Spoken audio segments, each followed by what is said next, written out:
Guys, അപ്പോൾ ഞാൻ വൈകിട്ട് വന്നിട്ട് ന്യൂസ് കണ്ടുകൊണ്ടിരിക്കുകയാണ്. ഞാൻ എല്ലാ ദിവസവും ന്യൂസ് കാണും, പറ്റുന്ന പോലെയൊക്കെ ഞാൻ ന്യൂസ് ഫോളോ ചെയ്യുന്നതാണ്. അപ്പം ഞാൻ നോക്കിയപ്പോൾ സുരേഷ് ഗോപിയുടെ പുറകെ എല്ലാ മീഡിയാസും ഞാൻ ഇതെന്തൊരു സംഭവം, എന്തിനാണ് ഒരു 8 മണിക്കൂർ നമ്മൾ ഇല്ലാതെ എന്തിനു സംഭവിച്ചു എന്നുള്ളൊരു അതിശയത്തിൽ ഞാൻ ന്യൂസ് ഇരുന്ന് കണ്ടു guys. I regret from bottom of my heart, I M regretting for it.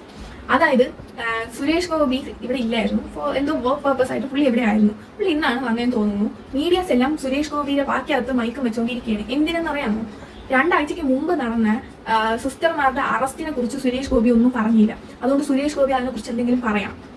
രണ്ടാമത്തേത്, നമ്മുടെ രാഹുൽ ഗാന്ധി റൈസ് ചെയ്ത ഇഷ്യൂ ഇപ്പൊ ഭയങ്കര ഇഷ്യൂ ആയിട്ട് നടക്കുകയാണ്. ആ ഇഷ്യൂവിനെ കുറിച്ചും നമ്മുടെ സുരേഷ് ഗോപി എന്തെങ്കിലും പറയണം. എന്തെങ്കിലും പറഞ്ഞേ പറ്റൂ. ഇല്ലെങ്കിൽ നിങ്ങളെ അങ്ങനെയാണ് മീഡിയാസ് തറപ്പിച്ച് നിൽക്കുന്നത്. നമ്മൾ ഈ കല്യാണത്തിനൊക്കെ സദ്യക്ക് ഇങ്ങനെ ചെന്ന് നിൽക്കുമ്പോൾ ഗ്രില്ലൊക്കെ അടച്ചിട്ടേക്കും. അപ്പൊ എല്ലാവരും ഇങ്ങനെ തള്ളി തള്ളി തള്ളി ഗ്രില്ലിൽ ഇങ്ങനെ പേസ്റ്റ് ആയിരിക്കും. അതുപോലെയാണ് മീഡിയാസ് സുരേഷ് ഗോപി എവിടെ ഇറങ്ങിയാലും ചെന്ന് പുള്ളിക്കാരന്റെ മണ്ടയിലോട്ട് അങ്ങ് മറിഞ്ഞ് മൈക്കും പിടിച്ച് ഇങ്ങനെ നിൽക്കുന്നത്. ആൻഡ് പുള്ളി ഇരിക്കുന്നത് നടക്കുന്നതും ആളുകൾ സംസാരിക്കുന്നതും ഒക്കെ സൂം ചെയ്ത് അരുൺകുമാർ പറയണമാണ് കേൾക്കാൻ.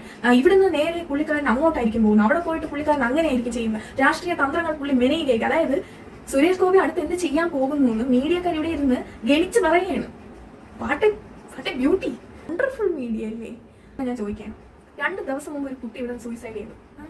ഇവിടെ ലവ് ജിഹാദില്ല, അങ്ങനെയാണ് ചേനയാണ് എന്നൊക്കെ പറയും. ഇത് പറയുന്നതുകൊണ്ട് ഞാൻ എന്നെ സംഖ്യയാക്കി കളയുമെന്ന് എനിക്ക് പേടിയില്ല. ആക്കിയാലും കുഴപ്പമില്ല. I don't care about it. നിങ്ങൾ എന്ത് ന്യൂസാണ് കൊടുത്തത്? നിങ്ങൾ എന്തൊരു നീതിയാണ് ആ ന്യൂസിന് കൊടുത്തത്? ഇതിന്റെ പകുതി എഫേർട്ട് മതിയായിരുന്നല്ലോ ഇനി. ഇതിന്റെ ഒരു പകുതി ഡെഡിക്കേഷൻ മതിയായിരുന്നല്ലോ ഇനി. എത്ര ന്യൂസ് ചാനൽ കൊടുത്തത്? മീഡിയ മേഖലയിൽ വർക്ക് ചെയ്യുന്ന നിങ്ങൾ ആരുടെ കമ്മിറ്റ്മെന്റ് കാണിക്കുന്നത്? അതാണ് എൻ്റെ ഒരു ക്വസ്റ്റ്യൻ. സെക്കൻഡ് ക്വസ്റ്റ്യൻ, ഈ ന്യൂസ് ചാനലുകൾ ഇരുന്ന് കാണുന്ന ആളുകളോടാണ് എനിക്ക് പറയാനുള്ളത്. പൊളിറ്റീഷ്യൻസ് ആണ് നമ്മൾ കബളിപ്പിച്ചുകൊണ്ടിരുന്നത്. അതും എല്ലാ ദിവസവും കബളിപ്പിക്കില്ല. എന്തെങ്കിലും പ്രശ്നം വരുമ്പോഴും ഇലക്ഷൻ വരുമ്പോഴും മാത്രമേ ഉള്ളൂ.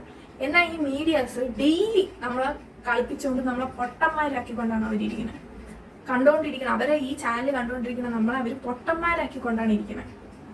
മീഡിയാസിന്റെ ഈ പ്രവൃത്തി കാണുമ്പോൾ എനിക്ക് തോന്നുന്നത് എന്താണെന്നറിയാമോ?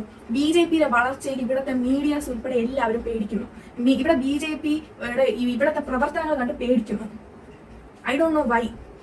അപ്പോൾ ഇന്ന് മുതൽ ഞാൻ ന്യൂസ് കാണുന്ന പരിപാടി നിർത്തിയിട്ടുണ്ട് ഗൈസ്. അപ്പം അത്രേ ഉള്ളൂ.